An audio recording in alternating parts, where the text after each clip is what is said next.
Beers and bets. Beers and bets. Beers and bets. Beers and bets. Beers and bets. All right, welcome. Welcome to Beers and Bets. Hey, it's growing on me. I'm getting that intro down, man. We're getting it down. I think it's blowing up. It is, man. It is. A lot of the feedback was positive, some negative. But I didn't filter through all. There was so much to get through. Yeah. Only so much time in the day. Exactly, man. And between that and the gym, you know what I mean? It's just hard to find priorities. We are off work.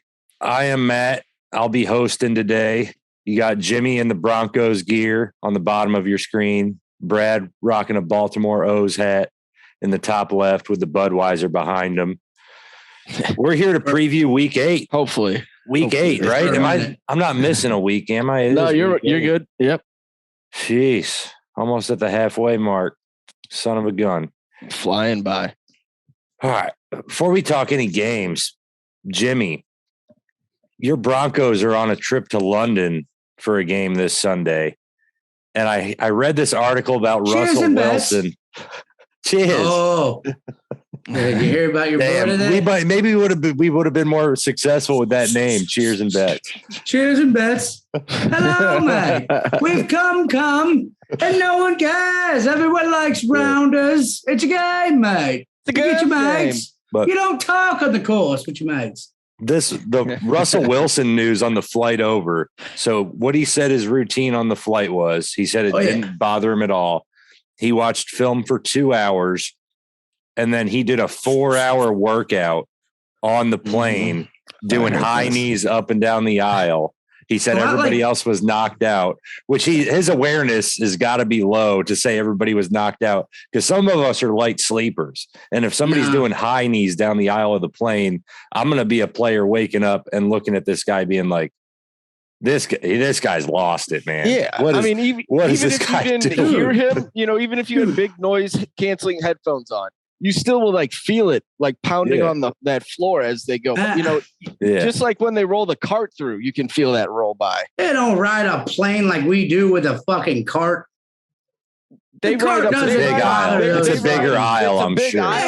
Maybe. It's like there's a special Air Force One plane. They're on a TWA. They ride a Boeing fucking 747 just like the rest of America. It's just made differently on the inside, but the actual guts, the plane is the same fucking plane. There's nothing extra.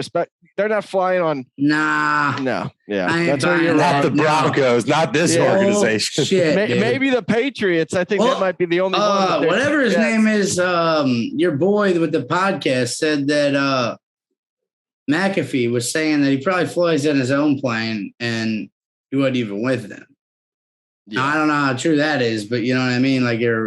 If he brings guys with him, maybe. Well, but what about that part where he said everybody else was knocked out? Everybody else. Yeah, because the people the teammates that wanted to ride with him, and so it was probably a trainer, and then Melvin Gordon, because he doesn't know what's going on in his life. I don't know the rules, but I didn't. I thought on trips like that they did have to travel. I thought it was weird when McAfee said it, but I also thought maybe that is true because he was hurt. He's allowed to. I don't know how that works, but what the teammates saying, you're right. I just think it's something and I don't want to toot my own horn, but it's something I would do. I've done that coming home from on planes. You know what I mean? When you didn't get a workout in the aisle. Well, I mean, yeah, push-ups. Well, do whatever you can get in. You know what I mean? If it's not that crowded in your spot, you got to get a little jogging place. You know what I'm saying? Yeah, that's a new one. He just, he might be the worst teammate ever. He might be the worst teammate ever. There's just so many things. I think it was good. Even last year when he was coming back from that injury and did the warm up, with nobody. It was before he even came back from injury, but he did a fake warm up, he was running a 2-minute drill. Yeah, signaling. Yeah, man. Well, this year he's practicing giving out high fives to fans on the way out, and there's nobody there at practice. He's just running out to practice, air fiving, nothing. No, he was stretching his wings out, man. He was trying to get ready for the big offensive season. he's having, man. I think it was motivational. I think it speaks to his leadership. I think it shows that he is ready. He's still there to win, and I love it. Well, yeah, keep telling yourself that until it comes true. We'll see. What can I do? I try to keep a straight face on that one. Yeah. I don't know what the fuck. I was like, oh, you shitting me on this one.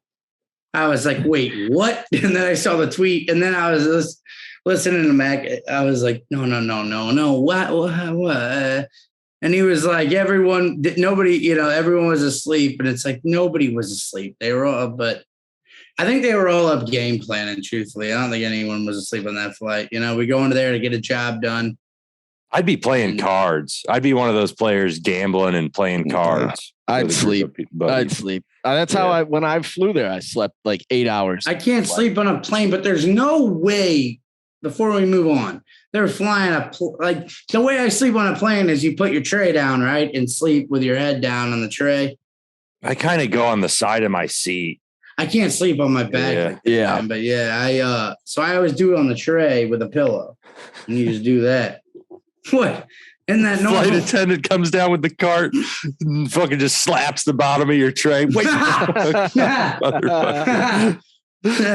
It's like the wedding singer when she hits the girl in the elbow. But dude, they don't. They're trying to sleep on the plane. There's no way they're sleeping like that, man. They got those planes are fancier than it's a private jet, man. I know that it's personalized though, man. And they don't have to accommodate. Do they fly all 53? Yeah, I guess. Well, I mean, it's got to be the 52 players and then like a 20-man coaching and then staff, like coach, yeah. And it's all one plane, you think, that goes over that ocean. It's got to be close to 100 people. I don't even understand how a plane can get that far across water, to be honest. Every team in the NFL uses either a Boeing 777 or a Boeing 747. Oh, yeah. Yeah, my engineering school, we know. But they both had two planes. So they do have multiple planes. So they are fucking. But it's not like these are like, for example, this one. It's talking the Chiefs chartered 2 United. Well, they planes. can't afford shit. That's because they got to fit Andy Reid in. That's enough for. You would think if any team's going to need a special plane, it's going to be them with Andy Reid. Well, then they got to have his son's parole officers or whatever with him, right? Like, so that's like another 80 people. He's going to prison. I don't know if he's got any family left on the staff. Just because that's cool though. He's gonna be like he's gonna go in there. Yeah, they don't allow even living. Yeah, they don't allow that. They don't allow him to have any people, any family members. This guy's my cousin. He's got he looks like no. This guy he kind of talks like our fucking intro guy. A little bit. Let's move on to some games. Yeah, make some picks for week 8. Brad, we got a big game tomorrow night. We're recording this Wednesday night. So Thursday night football, Brad, your Ravens go to Tampa to play my Buccaneers. Both of them haven't been impressive by any stretch this season. The Ravens opened up as a 1.5 point favorite. The line has moved. I just checked it before we recorded. Bucs are now 1 point favorites. I don't feel great about this game. I won't say the Bucs can't win it, but the game could go 3 ways. The Ravens just go in there and blow the doors off of them. A loss or a tie? Well, no. The tie is not one of my 3 options. The Ravens go into Tampa, blow the doors off of them, win about 31-10, 13. Yeah. The Bucs keep it close and pull it out, or the Ravens win a close one. The Bucs they're not playing well enough to blow anybody out. So what I'm getting at, Brad, is if you're going to take the Ravens to win, why not take the Ravens like at an adjusted line of like -6? Because I think if the Ravens win, it's likely that they win by. I've been on Bovada, so I saw the flip, but I think I'd take Ravens +1 and take the under 45.5. Yeah. Neither team has covered that 45 points in their last 3 games. You're going to be missing literally your entire secondary. Right. Ravens are out. Calais Campbell. It's probably going to be it's too bad it's a Thursday game. I think if this game goes Sunday, we're seeing a lot better product. Just that quick turnaround's tough. But we bitch about Sunday games quality a lot too. So it's like, yeah, it is cool that we're getting, because we do complain. I mean, everyone complains about Thursday night games. I would have definitely rather had like Carolina, Atlanta on Thursday. I really would have too, though. We would have bitched. We would have bitched about it. But if this was I'd rather have a crappy Thursday and a good Sunday slate. Yeah, right on. Like a good night game. Because neither of these quarterbacks are at their peak right now. Like we could be talking about two MVP candidates, and instead they both have thrown for like nothing. I mean, they both are duds since, especially Lamar after week 3, he's going downhill. Yeah, they both probably have, like, I don't know, 5, 6, maybe 7 touchdown passes apiece, which through 7 games obviously is not the number you want. But crazy. Jimmy, let's throw it to you. You're kind of the third party outsider here. You don't have an invested interest. So where do you see this game going? I know Thursday night games are fucking weird. They're probably the hardest game to predict. Yeah, I think, unfortunately for you, I think that my thought initially was the Ravens just kind of run. I think this is like, I just don't know where the Bucs are at right now, dude. They're scary. And like, I don't think a short week is what they needed. I think maybe I don't know how necessary. Whatever. Bye week. It might have been a good time for a bye week. Yeah. Right, dude. That's what I mean. Instead of this, like instead of that, they're getting rushed into this. So yeah, I would say if it's Ravens currently +1, yeah, I think it's a pick 'em probably spread. If it wasn't in Tampa, I would say the Ravens probably should be -3 though, right? Like if it was in Baltimore, I think the Ravens would get. I think so. Maybe even more. Maybe even a little bit more. Possibly. Because I think they win by, like you said, the teaser thing. So yeah, but I would go. I mean, Ravens plus. I don't think it hits over 45 though. I think that that's tough. So I would just do Ravens +1. Why? I hear you with the under because, Brad, like you said, both these teams, their games have gone under the last 3 out of 4 weeks, whatever stat it was you mentioned. Yeah. What would worry me about that, though, is the Bucs secondary. And it's not just Lamar throwing the ball. It's like Carolina ran the ball very well against Tampa last night. And a lot of those were plays that were bounced outside where our rookie corner or our special teams player that's playing corner. Yeah, what I'm getting at is the running back bounces it outside and the corner doesn't come down on the edge to make any sort of a tackle. Last week, they weren't even getting their hands on people. So that worries me in the run game. Like you get Lamar on the edge and it comes down to Lamar against the corner. Lamar on the edge is scary. Lamar on the edge is scary against anybody. All of our running backs, I mean, even Kenyon Drake, he's been better between the tackles, which is still a strength of Tampa's. And then Gus doesn't really scare you. Beating you outside coming off either. A big game too. I mean, he's got a questionable tag right now, but it's more I worry if Bateman and Andrews will even play. I mean, Andrews played last week, but for 2 catches, no yards, basically. He really was out there just as a showpiece. So there's injuries on both sides. If you had to, because we got the trade deadline coming up and our 2 teams going here, who would be your ideal pickup at the deadline? If you could pick any player, it'd be Odell, man. It'd be Odell. I mean, because Gronk's not an option. Like it's Gronk, obviously, but he's not really. Yeah. As far as we know, he ain't on the table. So yeah, it really is Odell Beckham or trading for a wide receiver like a Brandon Cooks, Kareem Hunt. I would take because I think Kareem Hunt would help us out tremendously. But Odell would be number 1 just because maybe like the hype and that could get us rolling enough for it actually to make an impact. I'm not that for the Rams last year. My wish list because I think Baltimore, if they could get somehow DJ Moore or Hunt, either one of those would be massive. DJ Moore would be great too. Kareem Hunt could still compete for an MVP in the Ravens offense if they gave him the ball 20 times a game. Yeah. Yeah, and it's not like Kareem Hunt is like a Tony Pollard. Kareem Hunt can be a number 1 like workhorse back. It's not like a Tony Pollard situation where he's arguably better off being your second guy in. Kareem Hunt's capable. It's just he's playing in the same backfield as the best running back in football right now, Nick Chubb. Right. So, who would be on your wish list for Broncos, Jimmy? If you could get any one guy. The quarterback that doesn't do win sprints Jameis. down the fucking funnel of the plane. Okay. The quarterback that's not fucking down the fucking. I don't know. Jameis might not do it on the plane, but he does some weird workouts himself. No, I do not want Jameis. Yeah. No, I mean. Maybe Geno Smith. Brandon Cooks would be interesting. Yeah, maybe Geno.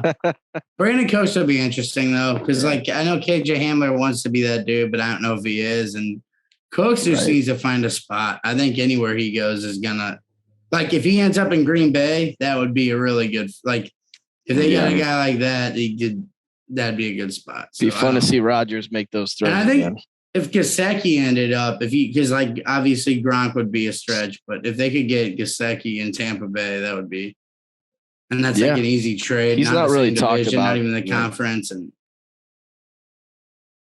I like that. I'm gonna go contrarian just because I have to pick the Bucs in something. Because Brad, you took Ravens and the under. Jimmy, you just took the Ravens to win money line. I'm taking the Bucs parlayed with the over. Bucs and the over hits because Thursday night football. Let's just get some craziness. And maybe I get lucky and my team comes out on top.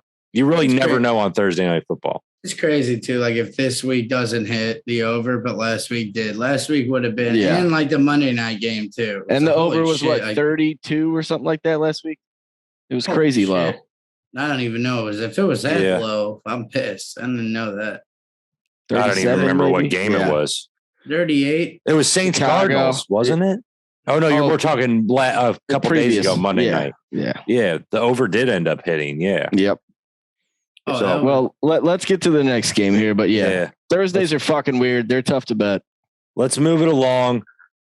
First game I got on the Sunday slate is Raiders at Saints. Raiders going there as 1.5 point favorites. Over under set at 50.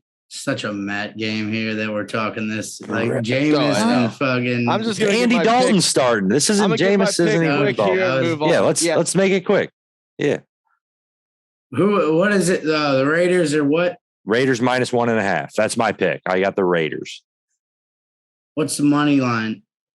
Money line for the Saints is probably plus 120 or so at that line. Plus 120.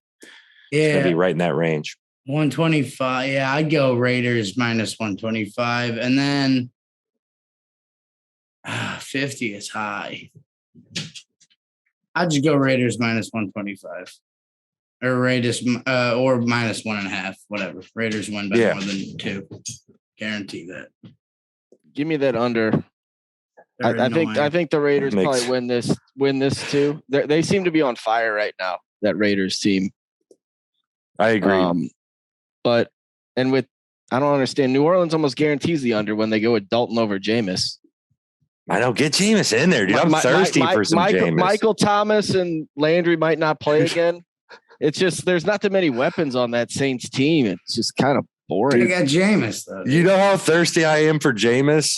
In our fantasy league, you Justin, probably have a poster on your ceiling in your bedroom of poster. No, not that type of thirsty, Brad. Easy. All right, but in our fantasy league, Justin Herbert's my quarterback. He's on a bye week. So who do I pick up on the waiver wire? I pick up Jameis. Oh, no. And then I come to find he's not even going to start this week. So I got to go back to the drawing board. But that's how much I want to watch him play, dude. I'll start him in fantasy as a flyer when my quarterback's on bye. I love the guy. Yeah. Cheers to Jameis, man. So many fun Sundays with Jameis involved. He is a character. I guess. I mean, my dude's doing win spreads in the fucking, jetliner. So whatever the fuck. Jameis is probably throwing for as many touchdowns as Russ this year in half the games. Yeah. 10 rows on his nose. All right, let's move on. All right. We took so much time on that Bucs Ravens. We got to do Russell Wilson win sprints the rest of the way. Next game, AFC East showdown. Pats at the New York Jets. Pats are -2.5. Brad, who you got? This was a tough game to pick for me. Where'd you end up? Really? I'm going Jets. I'm shocked they're the dog at 2.5. I don't know. I don't know what Bill thinks he's trying to play, saying, "Oh, I'm going to start Mac Jones again this coming week." Mac Jones and Bailey Zappi are like the same fucking quarterback. It's not like you're preparing for two different guys. Yeah. There's really nothing to hide because it doesn't change how you prepare for either of them. I agree. You know, we doubted that whole New England before the season, the way he ran his staff, not having a true OC, not having a true DC. I think it's catching up to him. It's just you don't have enough talent on offense. The defense is getting old. Jets. Okay. All right. That's good rationale. I'm going the other way and taking the Pats -2.5 just because of how bad they looked on Monday night against the Bears. I'm trusting Belichick to just somehow swing it around and get it right a week later. So I don't really have a lot of facts to back up my pick, but you don't need them in the NFL because you're fucking swinging. You're swinging away anyhow. It's all a crapshoot most of the time. Jimmy, what about you? Yeah, I like I'm gonna go Jets +2.5 on that one. I think they're good enough to hang in there. And I don't the Patriots on Monday, that was insane. I haven't ever been like that. I would have been knocked out of the survivor pool in that game if I hadn't lost like early. You know what I mean? If the Chargers hadn't lost. So it was nuts that they looked that bad. I mean, they got gashed, dude. You know what I mean? It was crazy. Like Montgomery, they were just running through them. Herbert, He-Bear. So I would go 1.5 or 2.5 Jets. You got the Jets. I did have here marked, and Brad, you kind of mentioned it, but this is a bit of a disrespectful line for the Jets to be underdogs at home against a Patriots team that just struggled mightily against the Bears. And the Jets are fucking 5-2. So why should they be home dogs? 5-2, and they've won 4 straight. Yeah. So it is a disrespectful line, no doubt about it. It's just, All right. But typically Vegas knows something. So let's move along. On to the next one.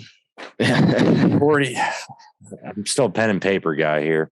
This dumbass Valley Sports Network. I can't watch it on Plus or on their Bold Play. St. Louis Blues game ain't working. On either one, though. Valley or so it's like, well, what? On a side note, as fucking beers and bets fans, there's too many logins now, man. What happened to the good old days when you live in an area and you pay for shit and you get Fox Sport, Valley Midwest, and you can watch your team. Right. And there's none of this bullshit where you got to have 14 different accounts. Logins. Don't you think it's going to go that way where if you pair internet, they're almost going to give you the TV for free just because there's so many places you can get internet, so many places you can pay for entertainment. So if they throw in their, 250 channel package and you're going back to the old school guide again. Yeah, I just want to be able to watch the hockey game. Well, we always stream at different times too. Yeah, man. It's just annoying. Well, I agree with you, Jimmy, because as a football fan that doesn't really want to watch anything else on cable TV, I'd like to just be able to buy a package, and I don't even care if it's like $200, whatever it is a season, whatever. Yeah, $200, $300 a season, but give me a package where I can just buy a streaming app that gives me access to all the games and lets me organize them on a screen how I want them laid out. And I'll pay for the streaming service where I can choose the amount of games I want on my screen and then slide them around and organize them. I'm giving out $1 million idea here. Just one of you DirecTV, get fucking some technology guys in there and make a streaming app that allows you to buy a football package only, but also have the freedom to set it up how we want it, where I need 3 or 4 games playing on Sunday. I think Spectrum has done that though, right? If Sling had fucking where I could have Bally on here with the other shit, but Bally, I can't do it through the ones I have with Spectrum or AT&T Uverse, and my Sling won't work, and it's not on Sling, and the fucking ESPN Plus doesn't log in. It's blacked out. Yeah, it's incredible, man. Incredible. Brad, you're probably right that DirecTV or Spectrum or somebody tried that, but it's like within the grasp of a cable package that you have year round. I just want to buy this for football season, man. Yeah. Just start going around and finding, be like, how much you pay for internet? That's cool for Redzone. But because almost everybody pays between 50 and 70 for their internet. Yeah. Roughly. So if you just threw in 200 channels on top of that, everybody'd switch to your shit. Yeah. It's just annoying because the Blues are playing right now. And if I want to watch it as a fan that's living literally 15 miles probably from where they're playing this game, it's in St. Louis tonight. So I gotta go through like crack streams or something. Yeah. Well, shout out to crack streams, by the way. Speaking of another St. Louis team, the Rams, they got the 49ers coming to town. And now the LA Rams. Yeah. 49ers, another road dog. They are 1.5 point favorites going to LA to play the Rams. So, Jimmy, why don't you jump on this one first? Yeah, I think the Niners kind of have their way with them. I know that they beat them in the NFC Championship game, but Niners beat them twice last year and in the regular season. I think Shanahan's something like 6-1 against McVay. It's something crazy. Well, they beat them 24-9 in week 4. San Fran did earlier this year. Yep, too. And that was no Elijah. That was like a Monday night game. So that was when they had Jeff Wilson and Debo, but it was Jimmy G kind of figuring it out still. And I think now with Jimmy G fully in there, and they have I think CMC with Jimmy G. That's gonna be, I don't know, man. It'll be fun. I think with him getting going, and as much as they were playing him last Sunday or whatever, like he was already getting a lot of, I don't know how many looks he had, but he definitely like had a lot of playing time, it seemed like. He showed up. I mean, you noticed him making an impact even when he had been with the team for 2 or 3 days. Yeah. I mean, and you got to learn a playbook. Like that's insane, but it shows like that you're committed to like being a player there. And right. He's probably like, thank well, and they got to respect him, even if he's just a decoy out there. You can't just ignore him because the one time you do, he'll burn you for 80. Well, I'm like, I don't know how well he can throw the ball at all. Like if he can throw it, but I'm sure he can throw it like a normal football player normally can, right? A kid that grew up. And then with him and Debo, dude, and then they could run some Kyle Juszczyk. You can line him up anywhere. It is it's going to be nuts. The shit Shanahan does. We're going to see some wild plays throughout the rest of the season. Kittle's finally looking like Kittle. You know, he wasn't right to start the year. Well, and by adding, you got another threat. Right. You know, everybody just gets better, I think. And it just keeps enhancing my belief in that draft pick that I had of Elijah Mitchell because, like, just so much room for, like, him to explode. Yeah, he's going to get plenty of touches when he gets off IR. Well, I mean, he's got all the opportunities. I'm still holding him on IR to league, too, so it's okay, man. Cleveland make it work, though, with Kareem Hunt and Chubb. They both are fantasy viable guys. Yeah.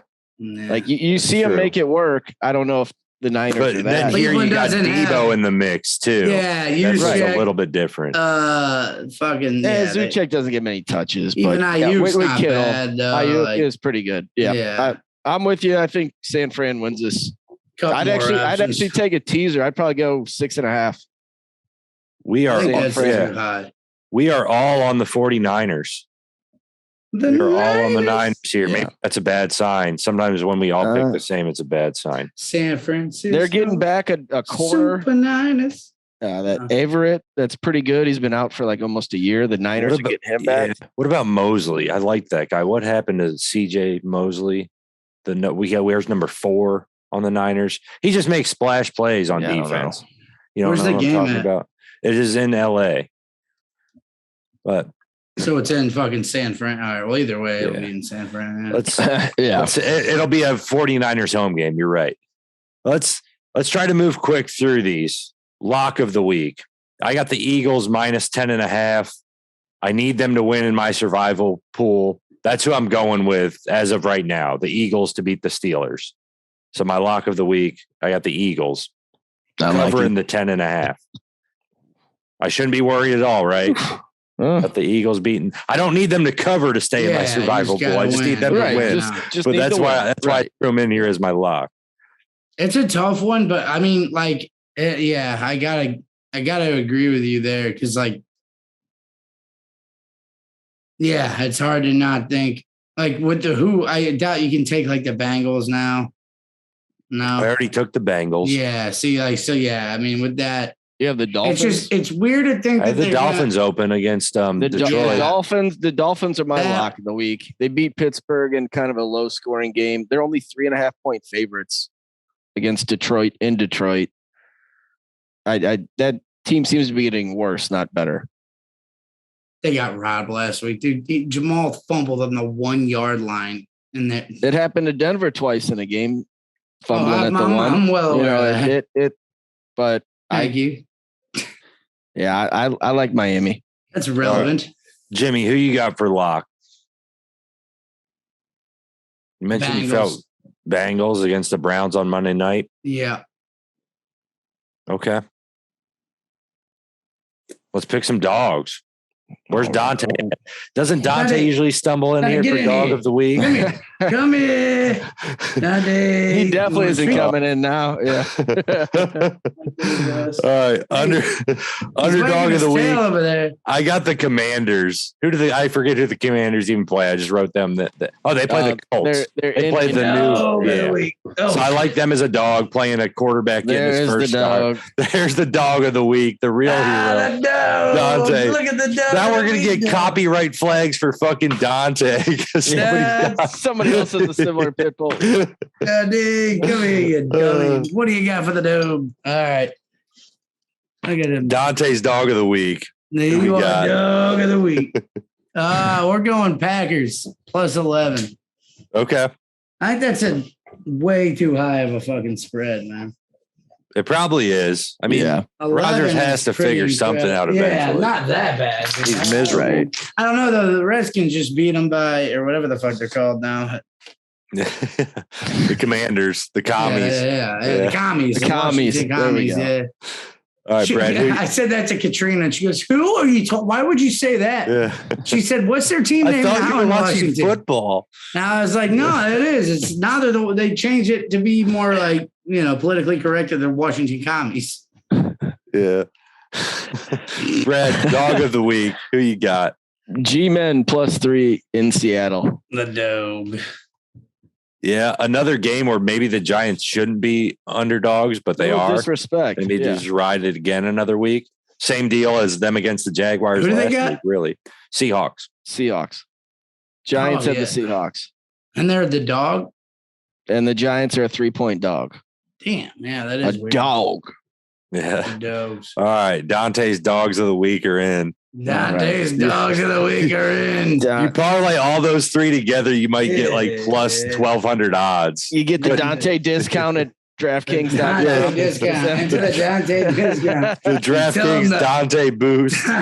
Tell him the dogs. He's getting excited. All right. You can see the tail. This is throwing us off the rails, but I still like it. All right. Let's see if we can do a 2-minute drill and get fantasy player and first red zone touchdown. Jimmy, you mentioned you had the same pick for first red zone touchdown and fantasy player. Tyreek Hill. Yeah.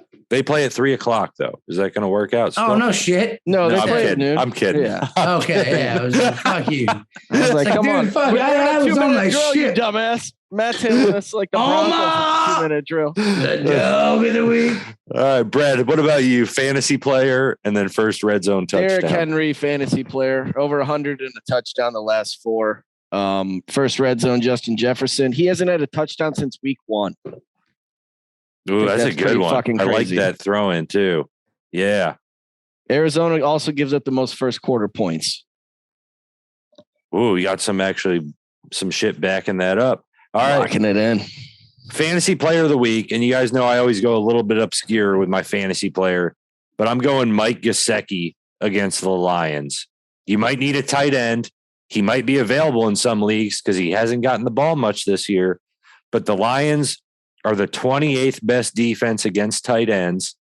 And Gesicki has had some big games lately. He's had a 2-touchdown game, a 1-touchdown game. I just see him kind of popping off this week. If you need a tight end, go out and get him. And then first red zone touchdown, I got Devontae Adams in New Orleans. Raiders get the ball first. Josh Jacobs and Derek Carr lead the ball down the field. 18-yard toss up to Devontae. We're on the board early.